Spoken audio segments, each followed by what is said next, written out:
A ver.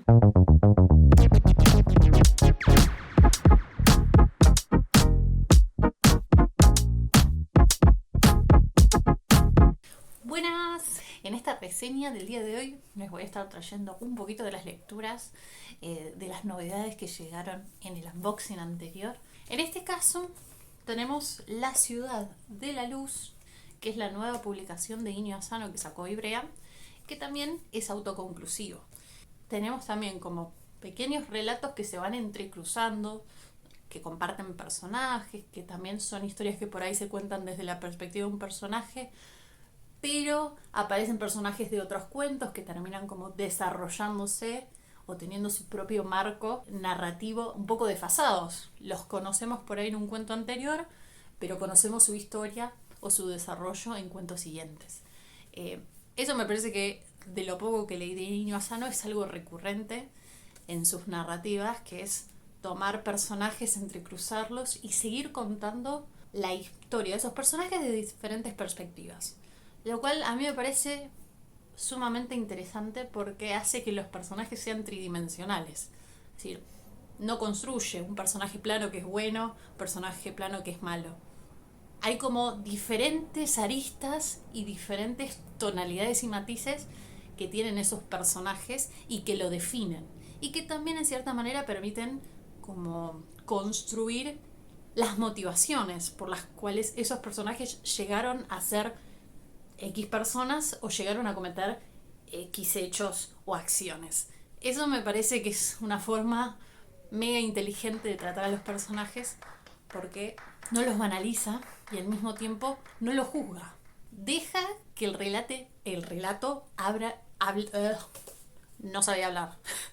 Deja que el relato hable por sí mismo y que estas historias no sean tratadas desde la perspectiva de alguien que se está juzgando, sino de la perspectiva de alguien que te da todas las herramientas o todas las pistas y evidencias con las cuales vos puedas reconstruir la historia de ese personaje.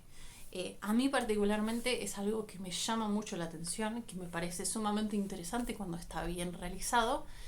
Y Inio Asano me parece que es algo en lo que se luce y que también le interesa como mangaka, como escritor. Es algo que está siempre en sus obras y especialmente este análisis, esta crítica que veo constante en sus relatos respecto a la sociedad, a cómo se construye la sociedad, cómo se percibe la sociedad y especialmente este momento clave, yo diría como un momento bisagra de crisis en la persona, que es el paso de la niñez a la adultez, y medio tratado desde la perspectiva en donde la adultez empieza a ser un espacio en donde los sueños por ahí que no tenían alcance o que eran como proyecciones de los chicos empiezan a tener que concretarse o estar más atados a la realidad inmediata.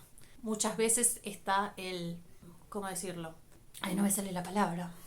El conformismo. Me parece que hay algo importante en su narrativa, que es que en la adultez se empieza a dar una etapa del conformismo y donde los sueños empiezan un poco a desvanecerse frente a las circunstancias y a las adversidades de la realidad. Por lo cual todo lo que antes parecía probable y posible empiezan a decantar un poco en lo inmediato de la vida adulta, de las responsabilidades, de la subsistencia, que son como cosas que también a los que cualquier persona fácilmente se puede identificar y encuentra ciertos puntos en común. Me parece que es algo que a él continuamente le atrae en la construcción de sus personajes, cómo sufren ese momento, y siempre hay personajes como menores y personajes adultos. Es lo que se trata de mostrar a través de la mirada de los chicos que observan a esa adultez. Y es una adultez que a sus ojos está llena de vicios, está llena de esta falsa aceptación, y también es una adultez que hace la vista a un lado frente a muchos hechos incorrectos o podríamos decir, hay una cuestión de que los adultos no son justos y no les interesa que se sepa la verdad o que se haga lo correcto, sino simplemente no verse envueltos en problemáticas o en cosas que sean engorrosas. Hay un poco de eso y esa es la crítica también que él siempre hace desde la perspectiva de los chicos, que son los que mantienen esa inocencia y que en cierta manera ven con malos ojos esa turbiedad que tiene la sociedad adulta. Hay algo de lo fragmentario que es muy característico de él y que funciona, pero que en este relato siento que funcionaba mejor en ciertos cuentos, no en todos, y como que había cuentos que tenían mucho desarrollo, pero poco lugar para una conclusión, siendo tan acotado como la extensión y de lo que podía llegar a contar de la historia de cada personaje. Siento que debería estar en otro lado. Buenas, ¿ves? Sí, subite rápido. Diciembre del 2022, por favor. ¿Cómo no, Tonia? Gracias. De nada, me voy pitando. Bueno, ahora que inauguramos los viajes en el tiempo, sepan que los voy a usar a rolete para revisitar y ampliar cosas que he mencionado en las reseñas en el momento de grabarlas. En este caso quisiera revisitar esta concepción de lo fragmentario, que en su momento sentía que había cuentos en donde quedaba un poco inconcluso, que no tenía mucho tiempo o margen para desarrollar, como si en otros cuentos que estaban mucho más conectados o entrelazados entre ellos. Y ahora que lo leí una segunda vez, me dio la sensación de que por ahí me apresuré un poco al decir eso, porque hay algo que por ahí no tuve en cuenta, que es lo fragmentario no solo habita en lo interno de estos relatos, que hay algunos que por ahí tienen una mayor incidencia o no en el resto de los cuentos. Por ahí algunos simplemente introducen personajes que en cierta manera se verán afectados o aparecerán en otros cuentos y no tiene mucha más incidencia en los hechos o acciones de otros personajes, pero que en cierta manera permiten crear esta atmósfera de múltiples voces que intenta construir la Ciudad de la Luz.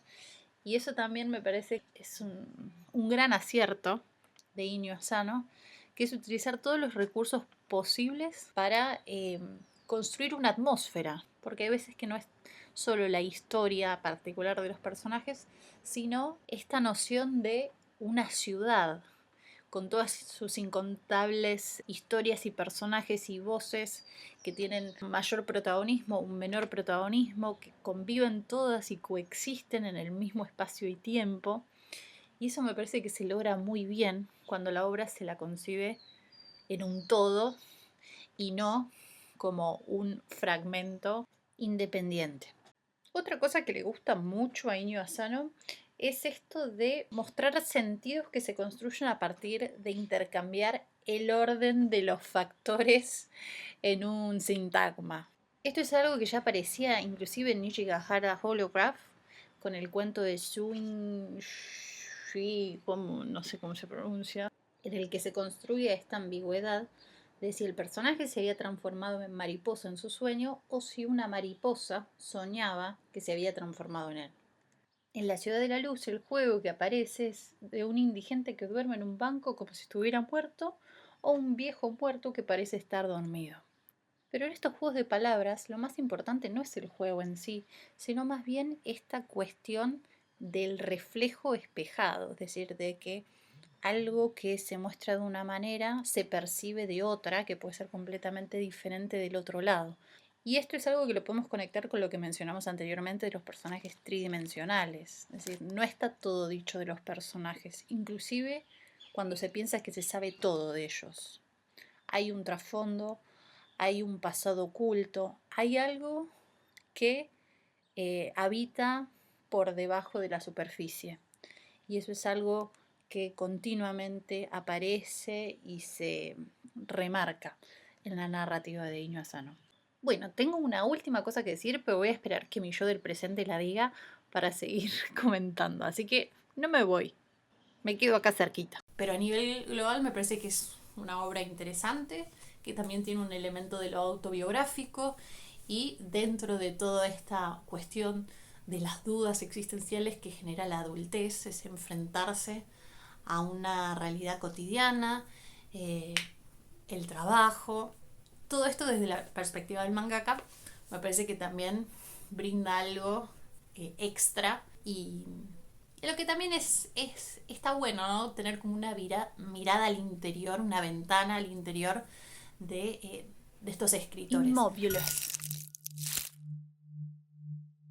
Bueno, me voy a autofrizar un rato a lo Disney para poder comentar un poquito más de esta figura del mangaka que funciona en diferentes niveles. El primero, obviamente, es el metalingüístico, es decir, un manga que habla sobre sí mismo, sobre la profesión de mangaka. Y por otra parte, me interesa la labor prácticamente periodística del mangaka de poder ver la vida rutinaria desde otros ojos, mucho más detallistas, que se interesa por lo minúsculo y lo cotidiano para poder darle a sus historias una mayor vivacidad y un brillo mucho más verdadero.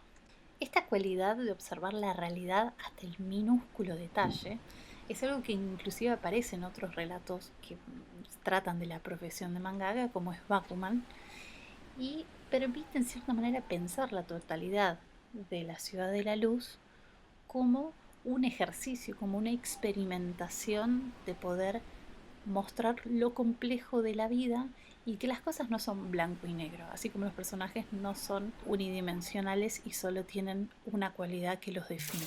Así que yo particularmente la recomiendo, me parece que es sumamente interesante como todo lo que escribe Iñigo Asano, así que La Ciudad de la Luz. Bueno, y eso sería todo por hoy. Próximamente les traeré más videos a medida que vayan leyendo. Espero que les haya gustado y nos vemos en el próximo video. Adiós. Bueno, eso. ¿Tan cortito? Por ahora sí. No sé. Por ahora sí. Igual no voy a hacerlo de 80 horas. No, 80 horas no. Pero... No lo corté. No lo corté, la puta madre.